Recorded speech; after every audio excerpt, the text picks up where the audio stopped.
భేటీ హైదరాబాద్ వేదికగా జరగడము సంతోషం.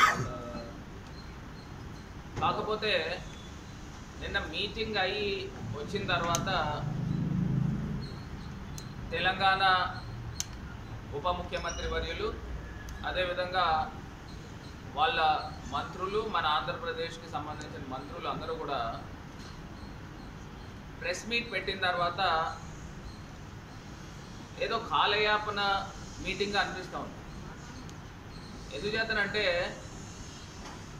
అందులో ఒక నిర్దిష్టమైన ప్రణాళిక కానీ విభజన చట్టానికి సంబంధించి కానీ సందర్భాలు ఇప్పుడు మళ్ళీ మేము కమిటీలు వేస్తున్నాము, 2 రాష్ట్రాలకి సంబంధించి సిఎస్ కమిటీలు వేస్తున్నాము చీఫ్ సెక్రటరీ లెవెల్లో, అదేవిధంగా 2 రాష్ట్రాలకు సంబంధించి 2వ లెవెల్ మంత్రుల కమిటీ వేస్తున్నాము, తర్వాత ముఖ్యమంత్రులు కూర్చుంటారు.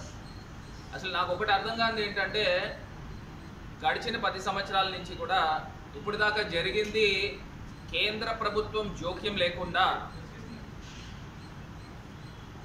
మరి వీళ్ళు కమిటీలు వేస్తూ ఉన్నారు. కేంద్ర ప్రభుత్వం గతంలోనే కమిటీ వేసింది, high level committee, Sheela Bedi committee అని చెప్పి. ఆ కమిటీ వేసిన తర్వాత ఆ కమిటీలో పలుమార్లు 2 రాష్ట్రాలకి సంబంధించి చీఫ్ సెక్రటరీస్ పలుమార్లు మీటింగ్లు జరిగినాయి. మరి దానికి సంబంధించి దాన్ని అక్కడ గాలికి వదిలేసి మళ్ళీ ఫ్రెష్గా స్టార్ట్ చేసి కాలయాపన చేస్తారా నేను అడుగుతా ఉన్నా. ఒకటి అర్థం కాని అంశం ఇది.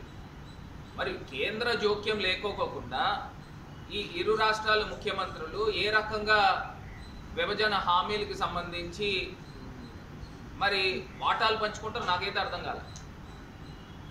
మరి అదేదో నిజంగానే నిన్న వీళ్ళు కూర్చున్నప్పుడు కేంద్ర ప్రభుత్వం వేసిన షీలా బేడీ కమిటీని వారిని కూడా పిలిచి ఉంటే నిజంగా అక్కడి నుంచి స్టెప్స్ అడుగులు ముందుకు వెళ్ళాయి. మరి 2 రాష్ట్రాలకి సంబంధించి కూడా పలు అంశాలపైన కోర్టుల్లో కేసులు కూడా ఇప్పటికీ కూడా నడుస్తూ ఉన్నాయి.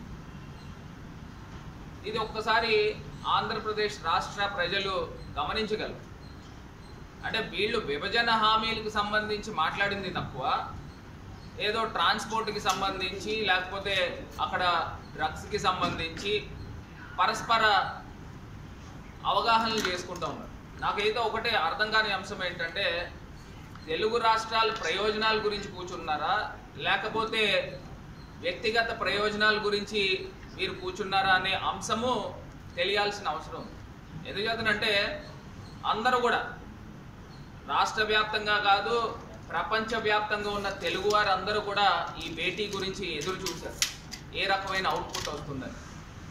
మరి అదే రకంగా మీడియాలో కూడా పలు కథనాలు వచ్చినాయి, పలు వార్తలు బయటకు వచ్చినాయి. ఏంటంటే ఆంధ్రప్రదేశ్కి సంబంధించి పోర్ట్స్లో వాటాలు అడుగుతారు, అదేవిధంగా తిరుమల తిరుపతి దేవస్థానానికి సంబంధించి హుండీ ఆదాయంలో వాటా అడుగుతారు. ఇవన్నిటి గురించి కూడా వార్తలు వచ్చినాయి. దాని గురించి ఏ రకమైన ఖండన కూడా లేదు.